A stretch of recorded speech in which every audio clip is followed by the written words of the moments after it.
Yo, what's up everybody? Jacob Crush here from TB10 Studios, and today we're going to be talking about the different equipment that I use on a daily basis for film. So let's get right into the video.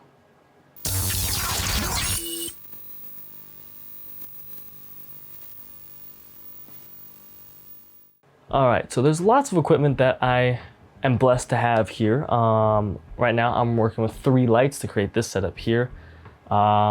Just so you know which camera I'm shooting on, it's not my daily driver. I'm shooting on my Blackmagic Pocket Cinema Camera 4K. I finally got another lens for it that wasn't my Canon EF 70 to 200mm f4. Ridiculously long lens for a crop sensor camera.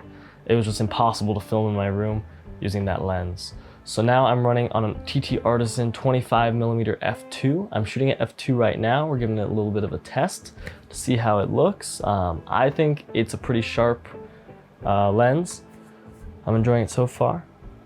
If I take breaks, I apologize. It's really hot in my room. Filming in my room is like filming in an oven because I have 3 different lights producing lots of heat in my room. So let's continue on. So the first thing I'm going to talk about is my daily driver camera. So I've had a few cameras in my day. I started with the Canon Rebel T3. That was my first DSLR camera where I installed Magic Lantern, and I finally got manual exposure on my camera. So that was new and exciting.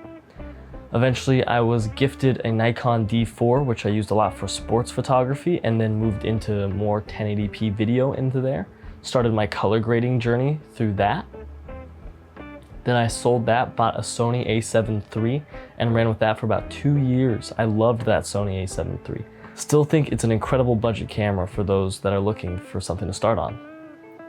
Comes with S-Log.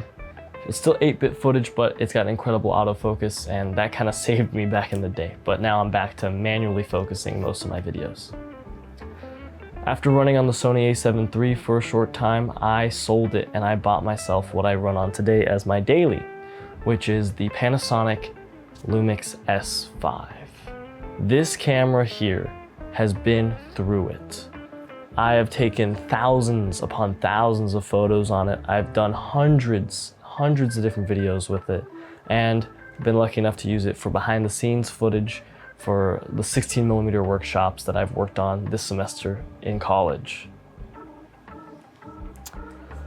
This camera was incredible, and it still is incredible.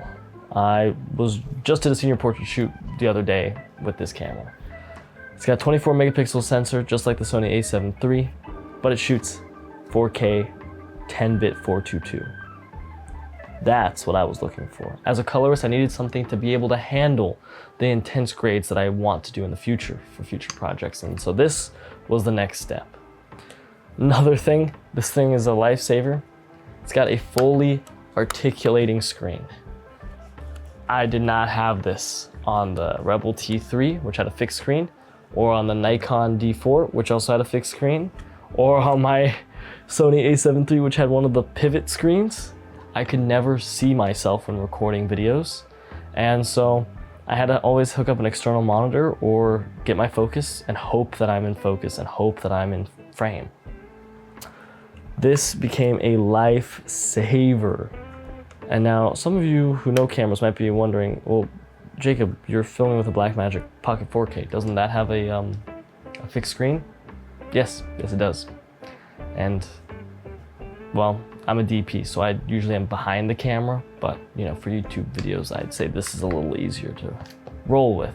But I have it plugged into my giant TV in my room, so I can see that I'm in focus, and that I have this beautiful lens flare going on over here from my hair light. Ooh, I love it.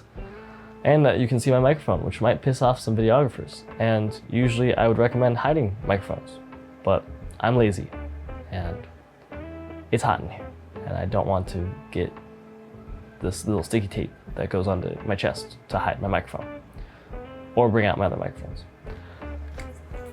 Back to this. Definitely worth its value.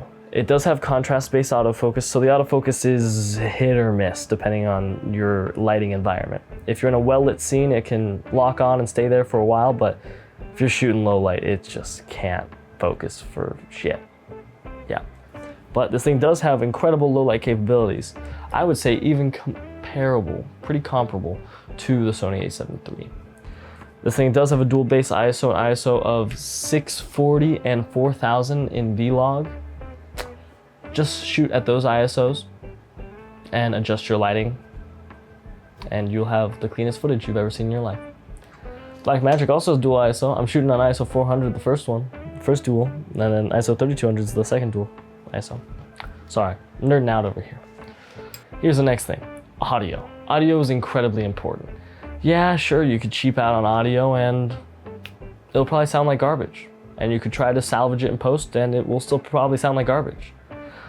But the reality is, in film, people can forgive meh video quality if you have incredible audio, incredible sound design. But they cannot forgive glorious, incredible footage, but dog water audio. So invest. Right now I'm using the Rode SmartLav Plus, which was originally designed for phones, actually, with the adapter to use with an external recorder, which is my Zoom H1n. This is my favorite interview setup.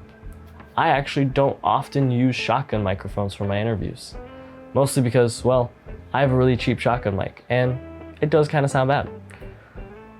Sure, I can save it in post, but like, it's pretty bad. I'm gonna be honest with you guys. But if you were to invest in a shotgun microphone, I would recommend getting used an old Rode NTG2 or NTG3 shotgun mic, because those are incredible and they are so worth it, and you can find them pretty cheap on the used market.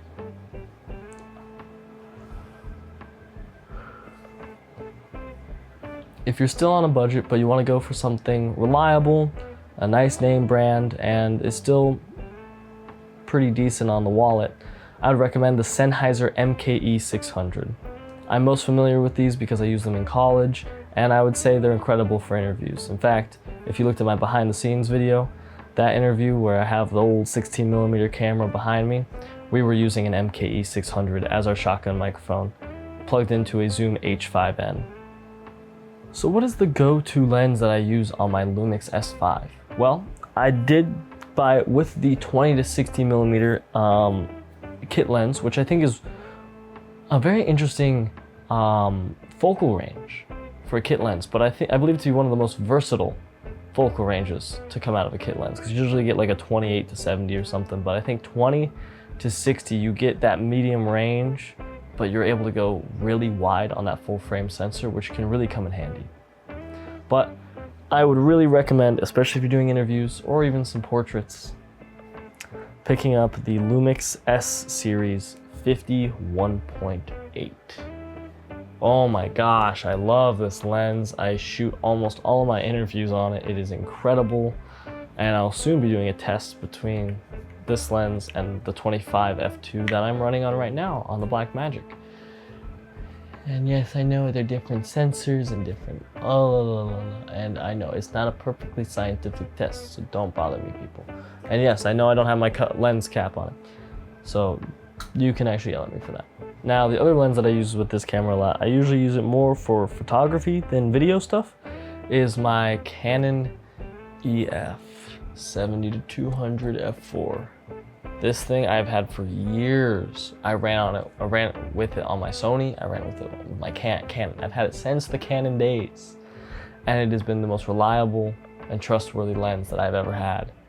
And it's built like a freaking brick.